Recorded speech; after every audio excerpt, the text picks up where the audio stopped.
Hello and welcome to today's webinar from PRMA Consulting. My name's David Sykes and I'm joined by my colleague Claire Jones to share our observations from the ASH conference with a focus on market access considerations emanating from the key conference themes. This is the last in our 2016 webinar series, and I'm pleased to tell you that we'll be communicating the titles for our Spring 2017 series early in the new year. Today, the focus will be on the data emerging from the CAR-Ts and in AML, which were prominent at the conference.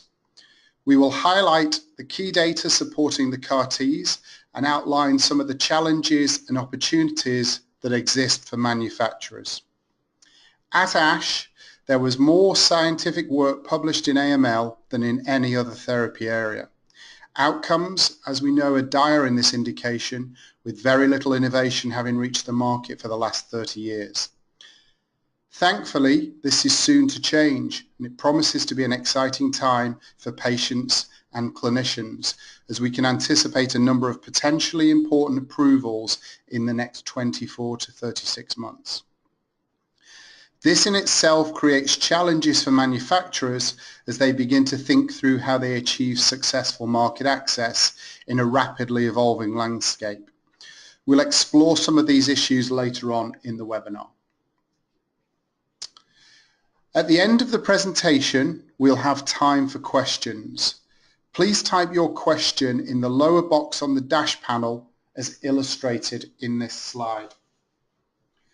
We will aim to answer all questions. If time does not permit a response, then we will get back to those individuals after the webinar. Please note that questions will only be visible to the PRMA team.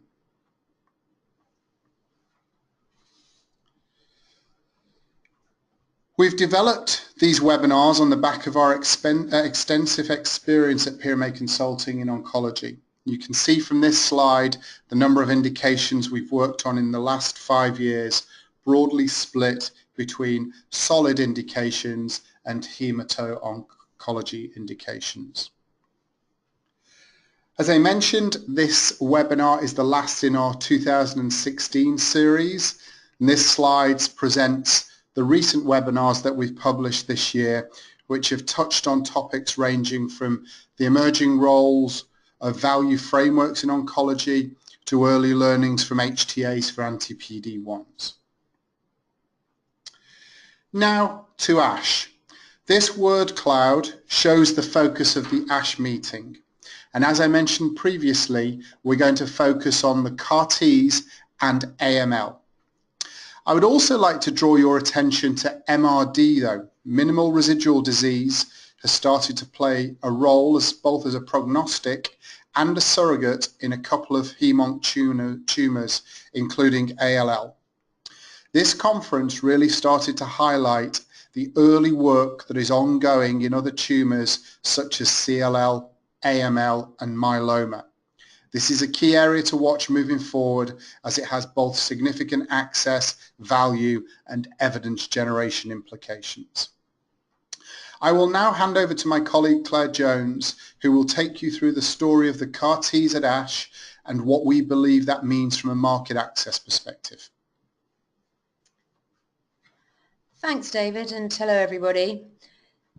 The attention given to CAR-Ts at ASH won't come as a surprise to anyone, given all of the press about them and the high level of attention that they've been getting. The volume of research that's going on is helping to advance the understanding of both the biology and the potential role of CAR-Ts incredibly quickly. However, not everyone is convinced about how far the CAR-Ts will get and how widely they're going to be used. Certainly there have been a number of setbacks recently, particularly with Juno putting their JCAR15 trial on hold. However, all three leaders of the pack, Juno, Kite and Novartis, had multiple presentations at ASH. And I also wanted to just highlight that the number of hematological indications in which CAR-Ts are now being investigated Notably, we heard data from Bluebird in multiple myeloma at AACR just at the end of November. But going back to ASH, there was a lot of focus on safety, and I'd argue that the pendulum has now maybe swung from efficacy to more of a focus on safety, particularly compared to EHA and ASCO earlier in the year. So there are ongoing efforts to try and understand CRS and neurotoxicity in particular. The presentations at ASH covered studies to identify patients at the greatest risk of these events, prophylaxis, and then the early warning signs that may highlight that patients are developing these events to allow early intervention. Presenters also raised the issue of definition and reporting of these events, as they're really not very clear and consistent, so it makes it difficult to compare event rates between trials and between different CAR-Ts. Looking at the data on efficacy, these were the highlights coming out of ASCO and EHA just a few months ago. This month, we saw Kite and Novartis presenting further data on KTE19 and CTL019, while Juno focused on JCAR14 and JCAR17. The Kite and Novartis data is from their registrational trials. So Kite has a rolling BLA with the FDA, and they've said that this should be completed early next year, while Novartis has said it's on a similar timeline to file a BLA with the FDA in Q1. Similarly, both companies have also said that they'll file with the EMA next year, and presumably they've been having ongoing discussions with the EMA as both products, KTE-C19 and CTL019, both have PRIME designation. So there's a huge amount of excitement and things are moving incredibly quickly. These were always going to be challenging products for payers, and this is compounded by the speed in which the field is developing. So we'll move on to just precisely what are these challenges for payers. I think there are many, so we've just highlighted a few here, starting with understanding the technology. It's incredibly complex. The basics of how the CAR-Ts work and the differences between them and the rate at which they're moving makes it really quite a challenge for anybody, regardless of their background, to understand this technology. Then looking at the procedure and the therapy, or the process of actually administering these therapies. So payers are well used to evaluating a procedure that's combined with a therapy, but in this case, the logistics are something else again. You've got patient conditioning with chemotherapy, apheresis, shipping of the cells to the manufacturing site, manufacture of them, return of the product and reinfusion into the patient, with, of course, numerous people and QC steps along the way.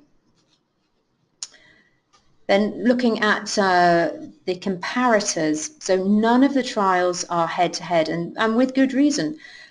These are rare conditions and patients are heavily pre-treated. But even historical control studies are going to be difficult. The patient numbers are low. However, our opinion is that these types of studies are essential, but there are huge methodological challenges around this. So given that they're phase 2 single arms, payers are going to insist on some kind of indirect comparison, which is going to be a big methodological challenge, and in turn this then provides an opportunity for payers to dilute the value of the products. Looking at the efficacy outcomes,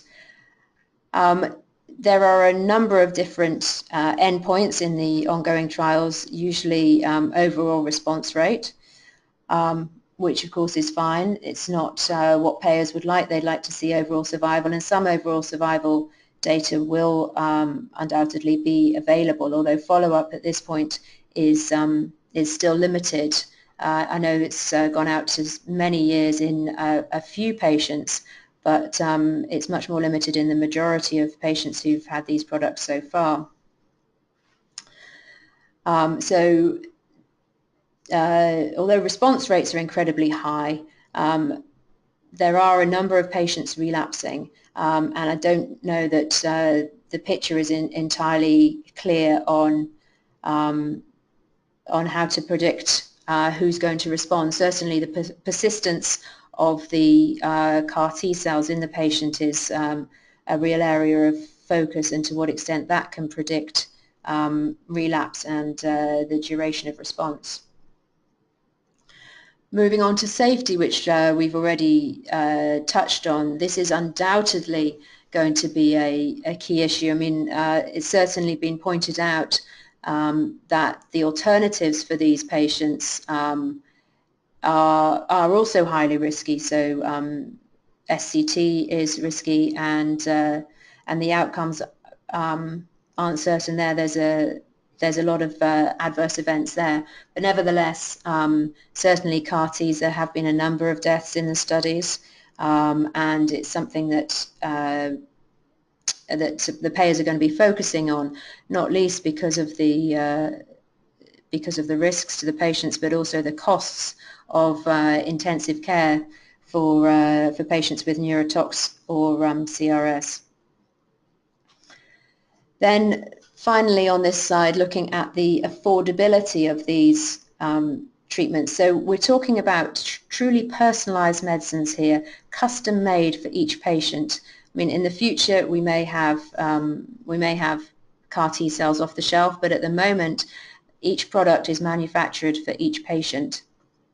So I think there are some costs out there for the manufacturing run, but undoubtedly they're hugely higher than even the most expensive monoclonal antibodies in terms of cost of goods and manufacturing.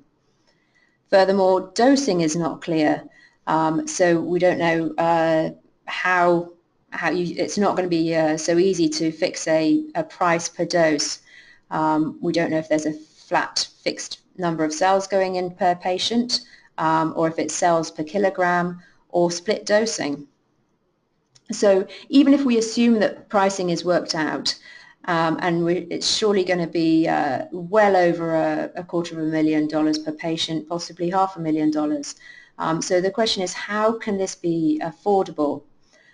Under current payment models, we'd be talking about a one-off upfront payment for a highly uncertain outcome. So that brings us, we'll talk a bit more about that when we come to the opportunities for manufacturers. But just sticking with the payers for now, how are payers preparing, or are they prepared?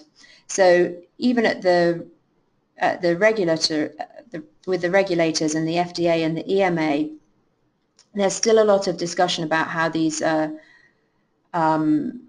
products are going to be regulated. I was at an EMA workshop just a few weeks ago, where a lot of these issues were discussed. The FDA were also present, and there was a really very productive discussion between manufacturers and the regulators, but still not a lot of clear answers. So normally we would expect the payers to be able to learn a lot from the regulators for phase 2 single arms. Clearly, where there's a phase 3 trial, there's more data, and the payers tend to work much more on their own. But what we've seen from phase 2 single arm trials is that there's much more focus on what the regulators say because of the paucity of evidence.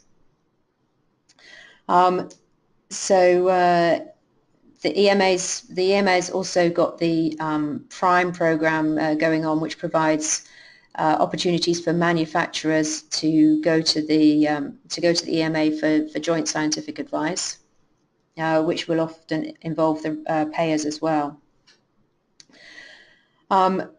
Then from a regulatory standpoint, again, we would expect these to be conditional approvals. But the question for payers is how much additional evidence is going to be generated. what we've seen with regenerative medicines previously is that as the technology moves in, the investment in research and development goes into the next generation of the products, and so there's limited further evidence generation on the product that has been approved. So whether that will be the case or not remains to be seen, but we would certainly expect limited reimbursement decisions with regular reassessments of the decision, given the limited evidence that's going to be available when the products get to payers as early as next year. So then we also need to think about how payers are going to view the value proposition. And part of this comes down to the position of the CAR-T in the therapy pathway. So is CAR-T a bridge to SCT or an alternative to SCT, or does it come post stem cell transfer? And will payers view this evidence statically or dynamically? So as the evidence develops, will they go back and consider additional evidence? To what extent are manufacturers going to be rewarded for gathering that additional evidence, either on a particular product or on CAR-Ts in general? So as I said earlier, we expect regular reassessments of these products, and also reassessments, of course, as the indication widens from pediatrics to adult ALL, for example. So how are the payers preparing? What we've seen in the public domain is the decision support unit paper from NICE, and I would encourage people to have a look at this. It's extremely useful.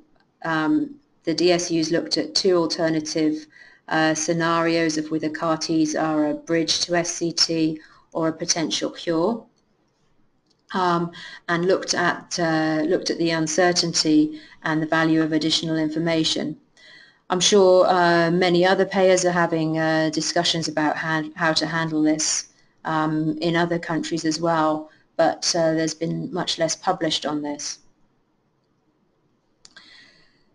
So then finally, for the CAR-Ts, as we look at the opportunities for manufacturers, with all of those challenges come opportunities for manufacturers. Top of the list really has to be innovative pricing. So we think that few payers are going to be willing or indeed able to pay in full upfront. So certainly something that we have heard suggested is that an annualized payment while the patient is alive, or potentially some kind of regular payments, may be more frequent in the first year or two. But do those extend until while the patient is relapse free, or while the CAR-T cells persist? So there's a huge amount of opportunity here for manufacturers to really lead the way in negotiations and suggesting just how to really truly share the risk with the payers. Uncertainty, I think, as you saw on the slide earlier, we had uncertainty in pricing at the center of the radial diagram, and I think there's an opportunity for manufacturers to understand what the payers are having to deal with at the time of their decision, and this needs to be factored into your strategy. There's also an opportunity for manufacturers to set the benchmark in evidence, and anybody who is following on behind the likes of Novartis and Kite is certainly going to have to be paying close attention to the evidence package that those manufacturers are going to be presenting with their first products, because payers are going to, that sets the payers' expectations for the level of evidence provided. So that is the bottom line. payers are going to expect for products that follow as much evidence, if not more. There's also an opportunity for manufacturers to educate the payers, and I think this is essential to prepare them for what's coming. Things have been moving so quickly, as we saw just even between between ESMO, between earlier this year and ASCO and EHA, ESMO, up till just last week. There's been an unprecedented developments. That pace is such that manufacturers have an opportunity to be educating the payers on this. It's really a complex proposition, and you can't just rely on the traditional unmet need and then the efficacy story. Everything else that we've touched on today and more has to be factored into the value proposition and educating the payers. And then again, as we touched on, there are going to be opportunities for manufacturers within these reassessments, and it behooves the manufacturers to make sure that they're not giving payers any opportunity, or as little opportunity as possible, to further negotiate down the prices of these CAR-Ts as they bring further indications to the market. So with that, I'm going to hand back to David, who's going to switch the story to AML and what happened at ASH for AML. Thanks, Claire.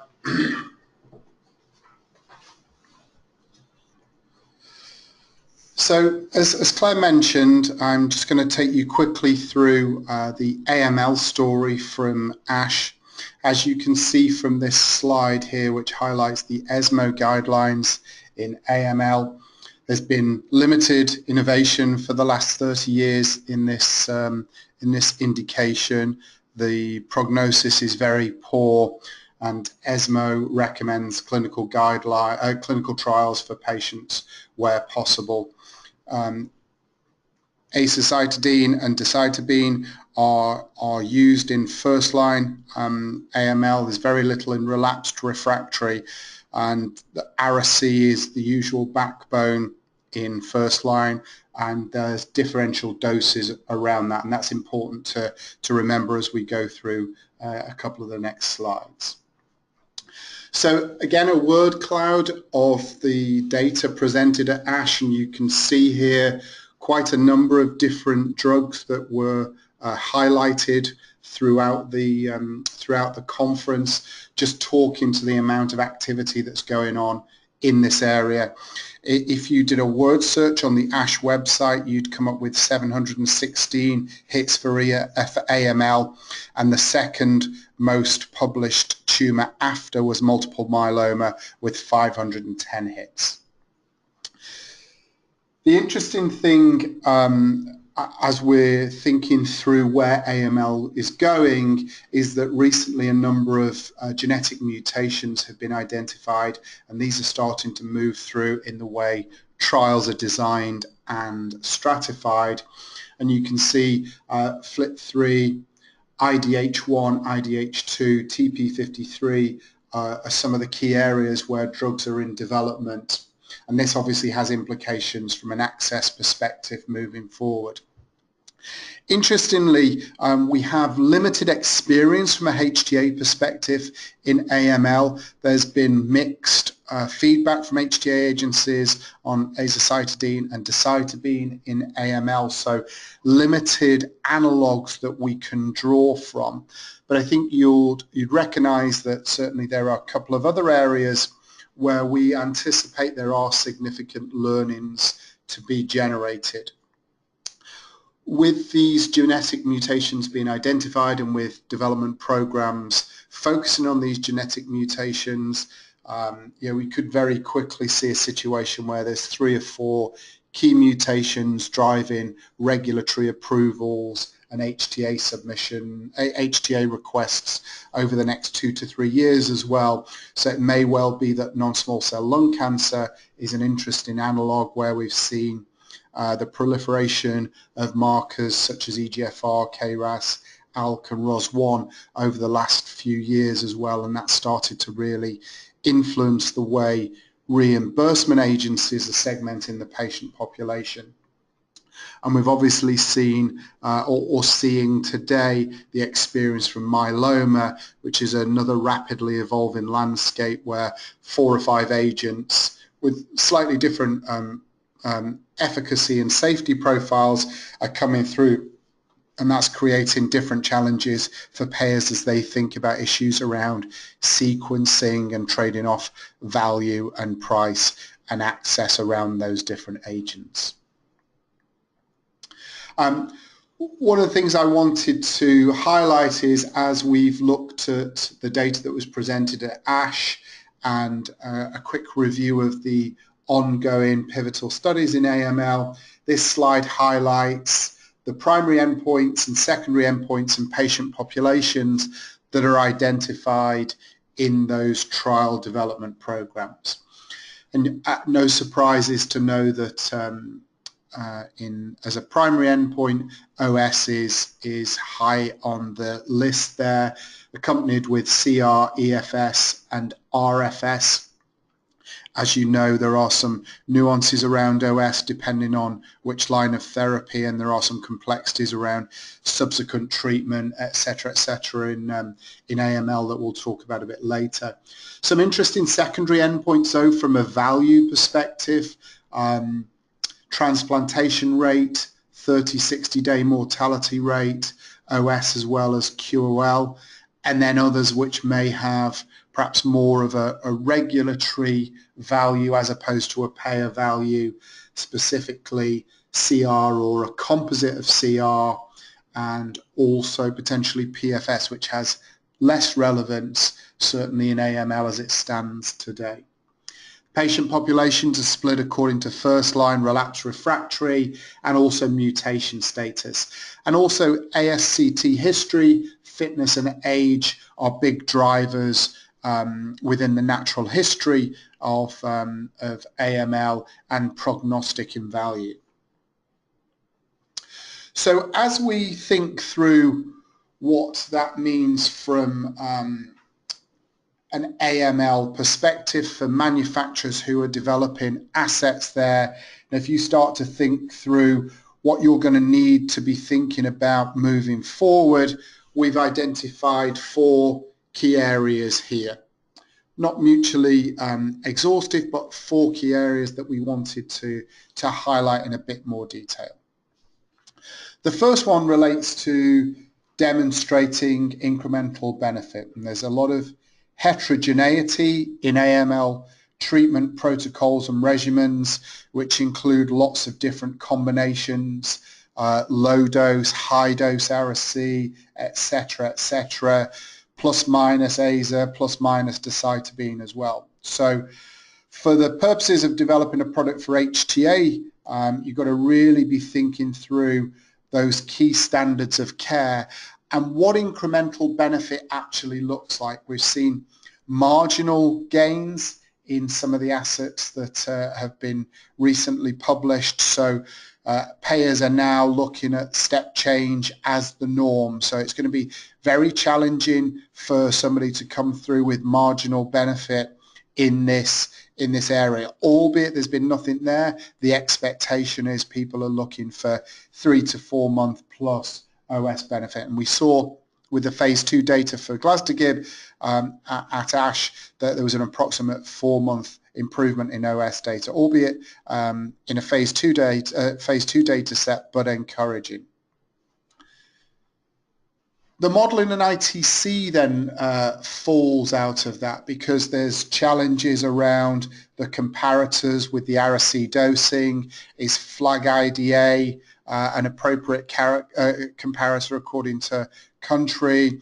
How does fitness, age and molecular stratification feed into these HTA decisions as well? So it's absolutely critical that very early on, manufacturers are very aware of the heterogeneity around the landscape, what the appropriate comparators are going to be, what that network of evidence looks like, and what this means strategically for you as you think about where you can compare indirectly with emerging treatments as well. So that's going to be a really critical perspective to have very quickly on in development.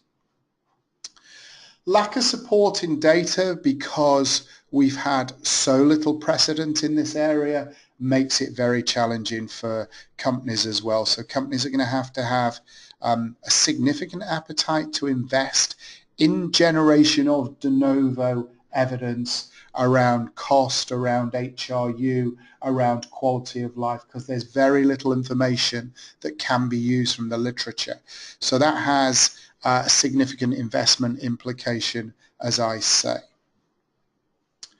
The bridging to SCT is an interesting perspective here. And typically the story that you would expect is that improvements in CR and EFS would lead to improvements or increased proportions of patients receiving SCT and a subsequent improvement in outcomes. So the whole concept of the role of SCT in the story is absolutely critical here, because payers will be asking, where does the overall survival benefit come from?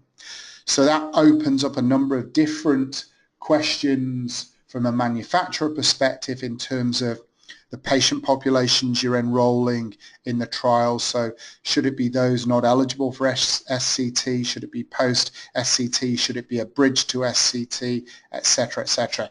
Some real challenges from a survival modeling perspective, from a cost-effectiveness modeling perspective around that as well. Subsequent therapy is another key area to really think about, regardless of eligibility for SCT. So as you think about disease modeling and CE modeling, the whole pathway that models induction, consolidation, response, and then SCT separately from subsequent treatment without SCT absolutely needs to be modeled. So you're going to have to think very, very carefully about how you approach that, because that's a key area of focus for payers as well. So as you think about those issues, all those issues feed their way back into the pricing opportunity.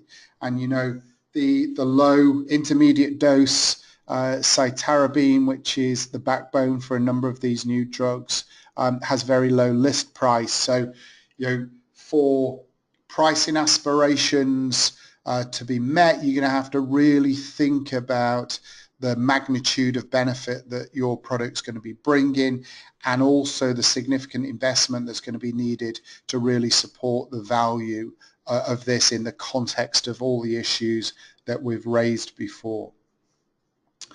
So in summary, it was a very good experience to be at ASH. Lots of interesting data on both the CAR-Ts and AML. Claire highlighted the key challenges and opportunities for CAR-Ts, and I think the key part there is how quickly things are moving. Claire outlined almost unprecedented speed from the data presented in the summer at ASCO through to the more mature data presented last week at ASH.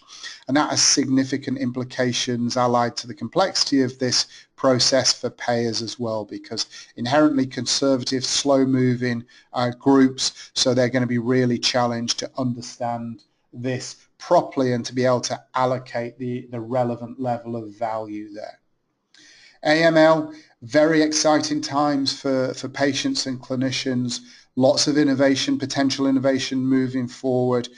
Again, we've got the peculiarities of a rapidly evolving landscape, and it's going to be challenging to demonstrate significant clinical benefit in this area as well. So payers have learned from melanoma as to how they think about dissecting value, so they're in a stronger position when it comes to pricing negotiations.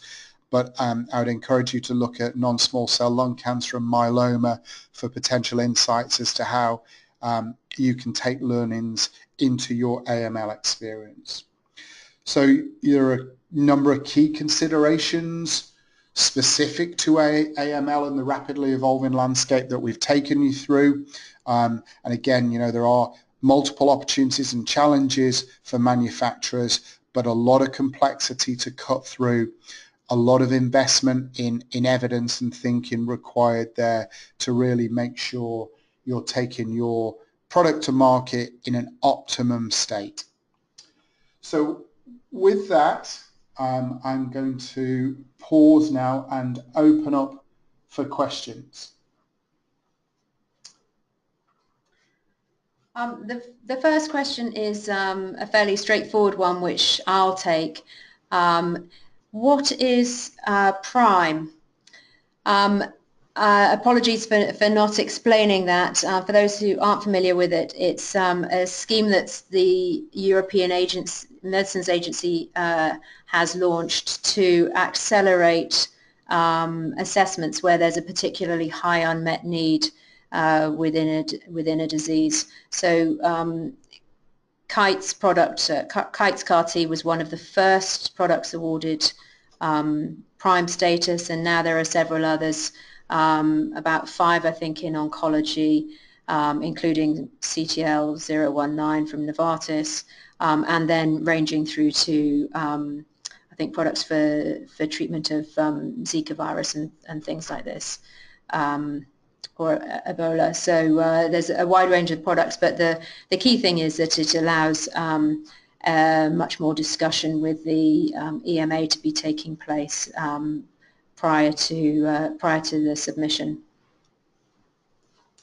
Okay, Claire, a question here about the CAR-Ts and their data package. So based on phase 2 single-arm data, how should manufacturers start to think about showing indirect treatment benefit, or treatment benefit indirectly, sorry? Yes, I mean, I think clearly almost it goes without saying that long-term follow-up studies are going to be required, although of course the data is not going to be available.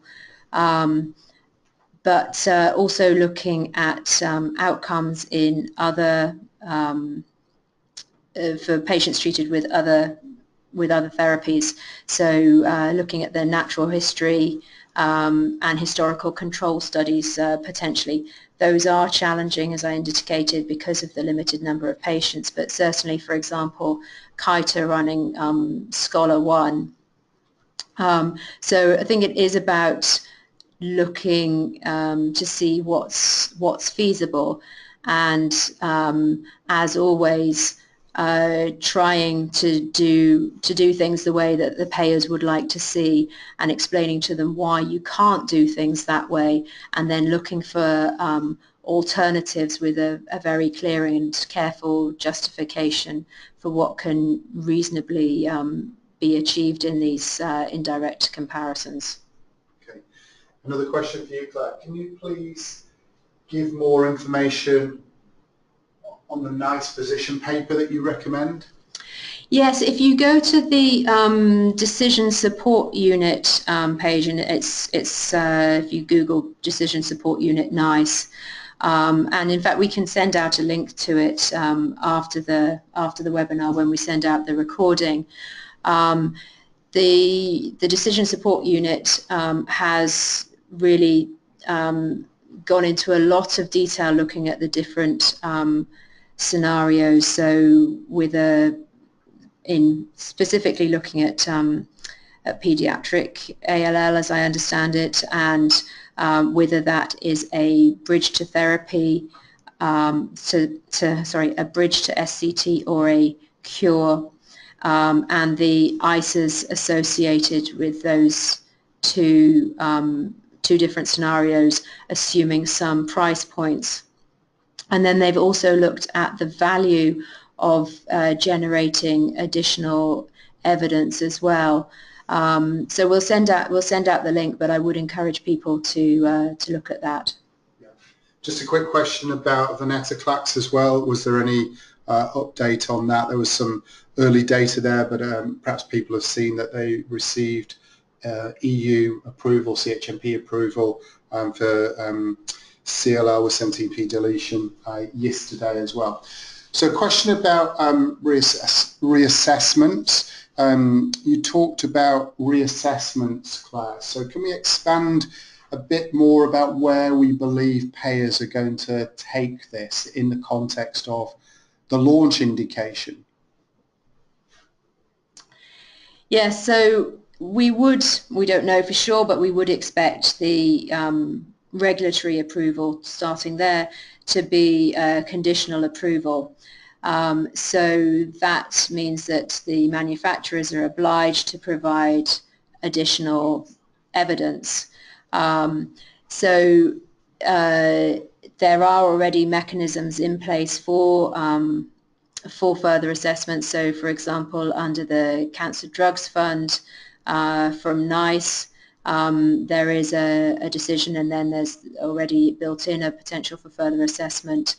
We've seen that with some other payers as well, certainly in the GBA, I think going back to crizotinib, that was a phase 2 single arm, and if I remember correctly, they were reluctant or found it difficult to make a decision and came back to review it again in the light of additional evidence after 1 year, I believe. So I think that's what we're going to see here. But I think we also have to consider that it is a kind of a different.